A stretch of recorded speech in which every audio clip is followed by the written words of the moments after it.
Bom, pessoal, eu termino então o curso de Lógica Formal falando a respeito de algumas das propriedades dessa teoria, propriedades essas que algumas nós, de certa forma, já até usamos de forma empírica.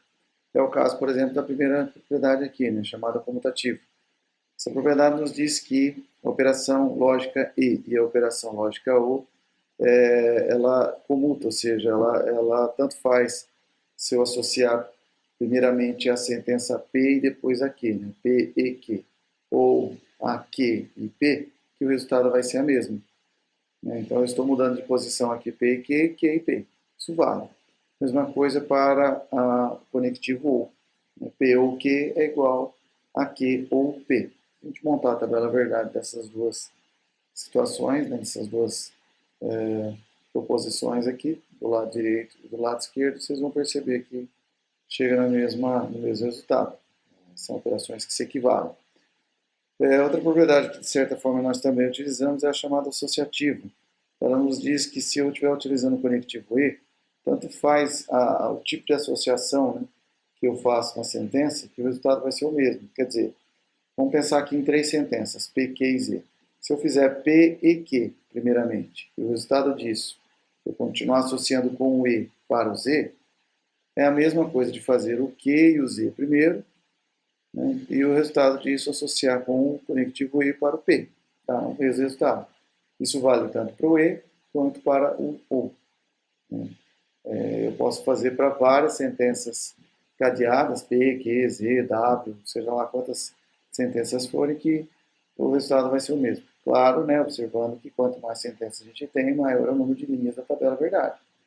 Mas, por exemplo, no caso da operação E, nós já vimos que o E só é verdadeiro quando duas sentenças são verdadeiras. Se no caso eu tiver três, então só vai ser verdadeiro se as três forem verdadeiras. Se tiverem quatro, as quatro verdadeiras e assim sucessivamente.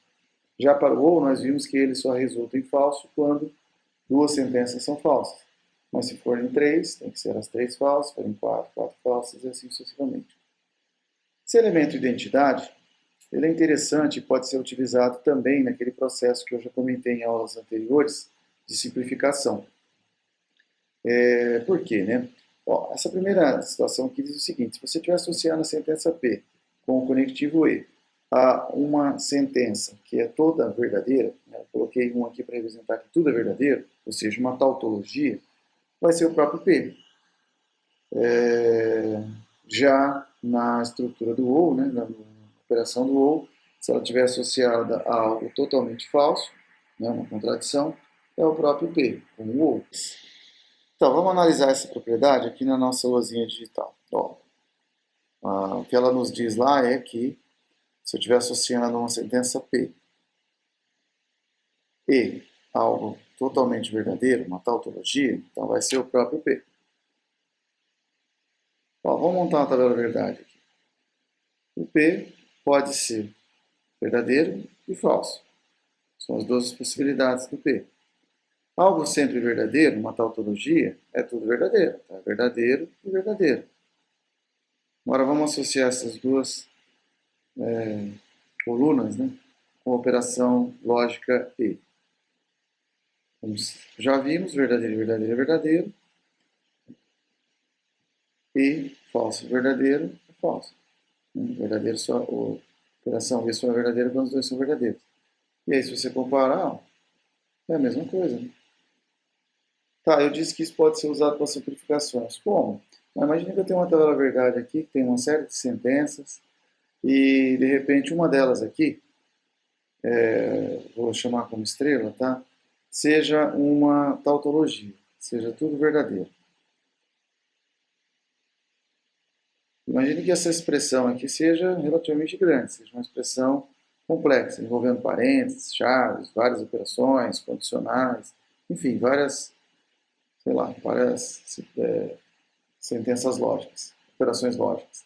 Bom, se por acaso, numa próxima coluna, tiver associado uma sentença P, por exemplo, com o conectivo E, e essa sentença que eu estou representando aqui por estrela, pela propriedade, nós sabemos que isso daqui vai ser igual ao próprio P.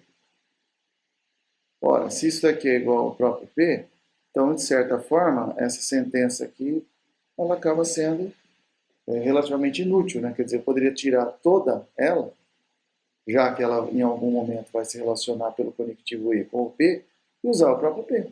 Quer dizer, pegar toda essa estrutura aqui, que é necessária para fazer, né, o conectivo com o P, substituir diretamente pelo próprio P, já que vai resultar no próprio P.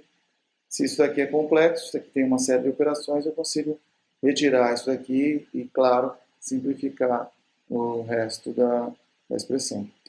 Para a contradição, é aquilo que eu comentei, também vale, né? Se eu tenho P, só que aí a operação lógica é o OU, conectivo OU, com uma contradição, vai ser o próprio P.